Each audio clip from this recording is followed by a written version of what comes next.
Almost 3 years ago, I dove into the first TransWorld skateboarding magazine video, Uno. That video is horribly cringy, and if you managed to watch that one, I applaud you. I hope it didn't cause your face to permanently turn into a black hole. But now that I've switched formats a bit, I can do a bit more justice to the legacy of TransWorld's videos, and I can go a little deeper in depth for their second video, 4-Wheel Drive.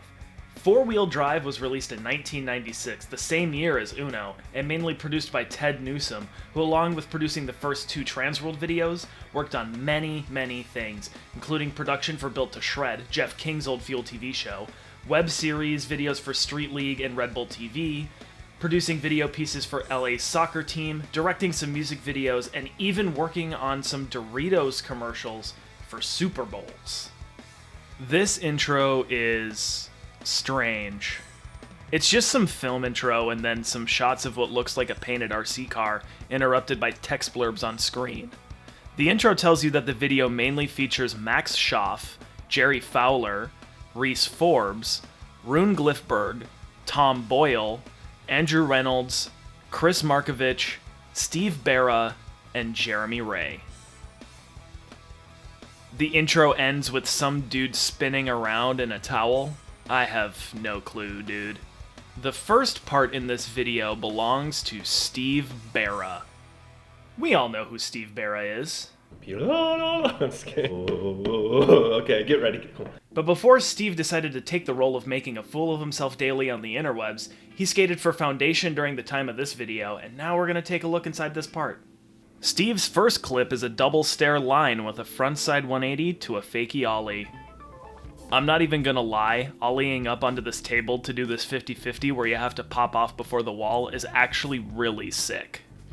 The switch flip at the beginning of this line is rocket as fuck. I actually think this line is pretty good. Half cab heel the 6 stair to front lip on this handrail. Berra's last 2 clips are a back lip and a half cab board slide down a pretty decently sized handrail before we get a close up on his face and the music awkwardly fades away. Yeah, Berra's part is okay. He definitely had some style, but overall this part is pretty lackluster. The music in this part didn't really help either. The singer of Archers of Loaf is pretty whiny, and all kind of felt like it was just banging away in the background of the video. Up next we have Max Schaaf, who from what I can find still skates here and there to this day, but for the most part spends his days with his other passion, motorcycles. I can't find much on the guy as his Instagram doesn't exist anymore and he's no longer a pro skater, but let's get into the clips. Max's first real clip is a backside indie air into a frontside air. One thing I'll say about Max's part is, it isn't groundbreaking. There really aren't any crazy tricks or lines in here, but that's not to say it isn't enjoyable. I love that it's just well-executed, simple vert tricks to the tune of Fu Manchu, which I think is a really good band. I will say, this triples clip is pretty wild. And this nollie alley-oop to back tail is pretty nuts as well, which just so happens to be his ender. So far, my biggest critique is that both of these parts so far end with pretty anticlimactic tricks, and the music fades away on just like regular shots of the dudes. Since I kind of grew up on the Zero, Baker, end it with a bang kind of style, this doesn't really do it for me. Next, we have our first montage. Now I'm not going to bore you with every single skater who's in this montage, just the ones that catch my eye and the tricks I like. I'm just going to point it out. I know it's 1996, but Chris Lambert's switch Mongo push in this line would have you laugh the fuck off the internet in 2022, but the tricks he does in this line are pretty good. Keith Huffnagel pops a high-ass ollie into a 50-50. Nanda Zip launches an indie grab out of Burnside. I'm not gonna lie, I love me some Andy McDonald, and both the nollie heel indie and nollie heel flip variolene are great tricks. A bleach blonde Bucky Lassick blasts a mega ollie while the fisheye zooms out and back in. The vignette of the lens popping in and out is actually distracting on this. Bob Burnquist does a picture-perfect switch flip. Jeff Rowley annihilates this 8 stair with a tray flip and backside 360, along with a very 90s nollie backside flip, before tossing his carcass over this big handrail. Jeff also hands this double set a boosted kickflip. This Frank Harada frontside 360 looks absolutely beautiful. We get another tall 50-50, but this time from Jimmy Chadwick.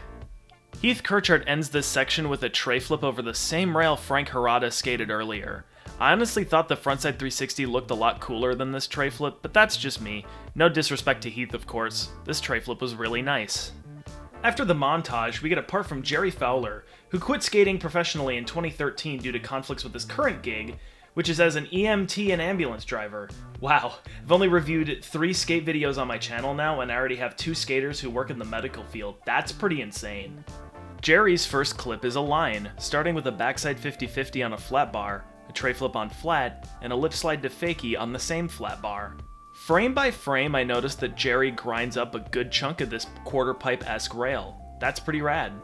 I have a feeling this fakie front Smith 180 out was a pretty rare trick for the 90s. Jerry avoids the knobs on this no slide to fakie. I'll be honest, when it came to this line, with a fakie 5-0 and half cab crook, I was not expecting the kickflip back tail at the end. Jerry's part ends a little more proper than the other ones, with a handrail line consisting of a tail slide into a crooked grind. Overall, I think Jerry's part was the best so far, and one thing I didn't mention while dissecting Jerry's part is that I really like the way he styles himself out on his front boards. It's honestly really sick. But the song for this was pretty obnoxious, I'm not gonna lie. This shit sounds like circus music.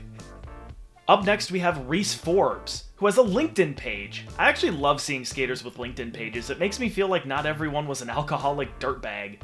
But according to his LinkedIn page, Reese was skating for Element during the time of this video. He also not only skated for Nike SB, he was behind some of their marketing and designs as well, and it seems like that was the same case at Quicksilver. He also had a short stint at a longboard brand called Inboard Technology, worked as the director of the sports and lifestyle department at the agency Leroy and Rose, had a short consulting job at Supreme, which, barf, I'm glad he got out of there quick, and is now a realtor, as well as the founder of Reese Forbes School of Skateboarding, which is fucking awesome. Reese's first clip is an ollie over a water fountain. I honestly don't have a whole lot to say about Reese, because his tricks aren't necessarily mind-blowing, but what is his pop. Dude pops massive fakie flips and hops onto super tall ledges. In the middle of the part, we get some footage from Tom Boyle, who sadly passed away in 2016. Rest in peace, man. I honestly don't love that a lot of Tom's footage is this weird film style thing. I honestly don't think any of these clips look good with this on it, but Tom's part is solid, starting out with a frontside invert and also this really nice looking frontside flip. Nollie heel slob has got to be a pretty random vert trick. I don't think I've ever seen anyone pull this trick out besides Tom. I love this vert line. 360 varial, kickflip weddle, kickflip indie. Solid. Fakie to fakie 540 is a pretty crazy move, and Tom does it with ease. 2 switch flips on vert in one video? Didn't expect that. Tom's ender is a Smith grind revert over a hip, capped off with a half cab on the next wall. The song for this part was also annoying to me, not gonna lie. I'm not really naming the songs or artists for the last 2 parts because it's not like I'm talking shit on some legendary rock band that anyone's gonna go to bat for. But it just kind of feels like generic montage music, and speaking of montages, up next we have our second montage. Danny Supa floats a nollie over this big handrail. Ed Templeton nose grinds into a frontside 180 nose grind combo down these rails. This doubles Papa's Brothers clip is super sick. I have this weird special place in my heart for vert and the dorkiness and gnarliness of doubles clips. Neil Heading's whole section of this montage is actually pretty insane, starting with a fakie frontside flip over a hip / spine, then an alley-oop lean melon, a front shove melon, then I guess what I'd call a pop shove it body varial indie, all over the burden side hip. Jesse Sorensen gets tech with a tray flip blunt to fakie. I love this Mike Frazier line. Nollie 270 nose pick to fakie, into a switch hurricane to regular, which sets him up for the nollie heel indie to fakie. He follows that up with a backside 270 fakie pivot, which is super gnarly. Costin shows up in this montage with a lengthy back lip. Gershon Mosley blasts this frontside flip to the moon. Jeremy Klein caps off this montage by showing off his massive pop, ending the section with a super tall bank to rail 50-50. Next, we have Andrew Reynolds, one of my favorite skaters of all time. He's still killing it. As of this recording, a few days ago he released a video part for Baker that's pretty damn heavy, despite being 43 years old. But let's talk about this part when he was only 18. Andrew's first clip is a manual to pop over some grass with a 50-50 on a pretty tall flat bar. I love the style on this backside 5-0 180 out. The filming not so much, but the way he turns out of it looks so sick. I also like this line here, feeble down the rail to his signature frontside flip. Andrew's ender is a pretty decently sized fakey frontside flip. Andrew's part in this doesn't really have a whole lot of wow factor to it, but the thing about it for me is that you can definitely see he looked good back then. After Drew, we have Kris Markovich, who still skates to this day, but focuses more on his art, which I think looks pretty sick. Unlike a lot of these dudes, he actually has an IMDb page, but all of it seems to be documentary credits, no acting in there. Kris's first line is a half cab into a bank, followed by a front shove and a heel flip on flat, before tray flipping backside on a bank. Kris does 8 tricks on this bank. Although out of all of them, I really only would have kept the hard flip and the nollie hard flip. Everything else is good, but kind of unnecessary. Kris skates this backyard ramp with a nose pick yank in and a tweaked melon grab. This backside 180 nose grind 180 looked really sick. Kris rifles off some flat ground before launching a tweaker over a pickup truck. This is a tall ass fence to clear. Kris's ender is a 50-50 180 out on a kinked rail before some classical music plays over him frolicking through the flowers. I think Kris's part is pretty sick, a lot of flat ground, but some really solid tricks in there. Yes, there is a third montage in this video. Let's check it out.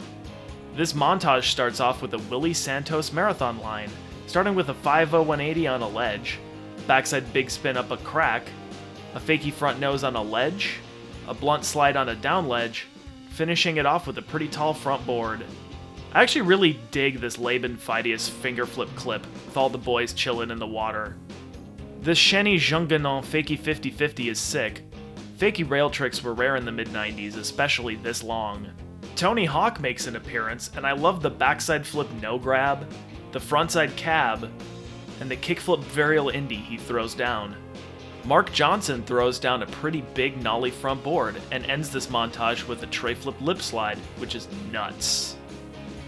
Up next we have Rune Glifberg, who's crazy to think that this dude, who was putting out video parts in the mid-90s, just competed at the Olympics. To crush it for this long is pretty rare, especially at the level that Rune does it.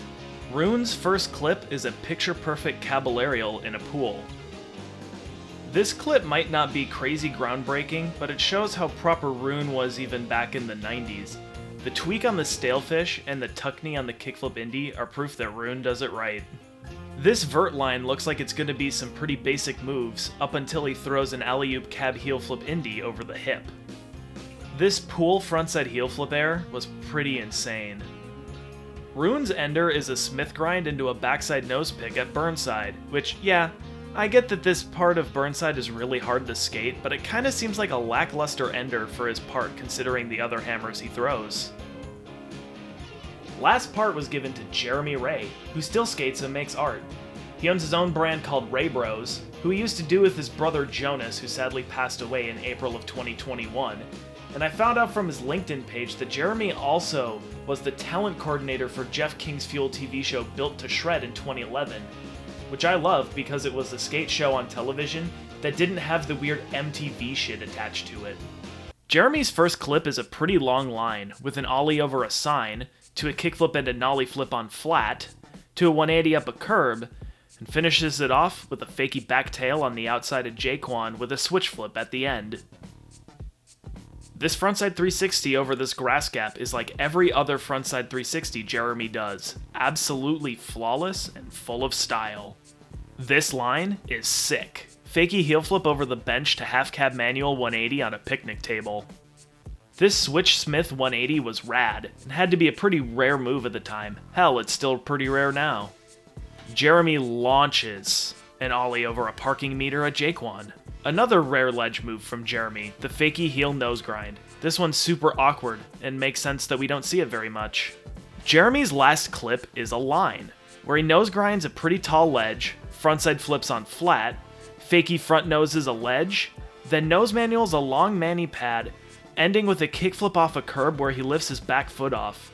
This is a weird clip to end your whole video on when it comes to the actual parts. He did other clips that were gnarlier or had harder tricks, and this one kind of ends anticlimactically. I know they're trying to keep it all in the fun 90s skate punk vibes, but it just seems like a weird choice to end on.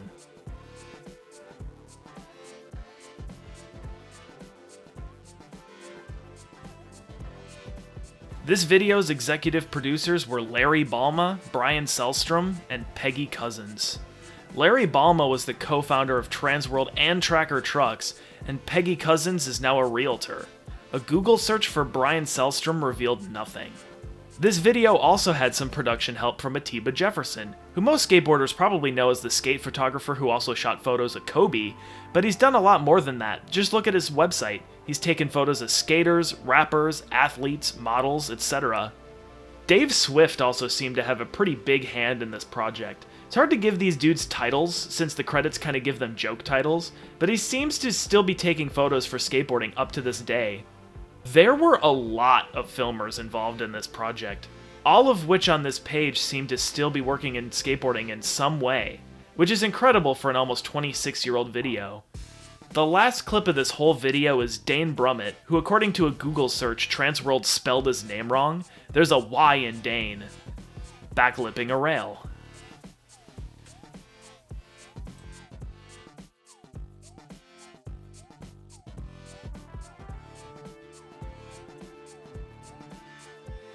I don't really know how to feel about this video overall. There were definitely some great tricks in here, but the whole thing just feels very montage-y, which I understand pretty much makes sense when it's a magazine's video and not a video made by a shoe or board company, but I don't really like the montage feeling as much as I like the solid, well-edited video parts. The music in this video, which I didn't really touch on a whole lot, is either skate punk a la NoFX or very montage-feeling instrumental music, neither of which are really my bag of onions. The only song I really liked was Max Schaaf's Fu Manchu song. One thing this video shows, however, is how dedicated skaters are. This video is from 1996, and a lot of the people in the video, either skating or behind the scenes, still have some involvement with skateboarding to this day, nearly 26 years later. But that does it for me on this review/analysis. Thank you so much for watching this far. I've provided a link in the description to the version of the video I pulled to make this, so give it a watch if you feel so inclined. But I hope you have a great day, and I hope to see you next time we dive in.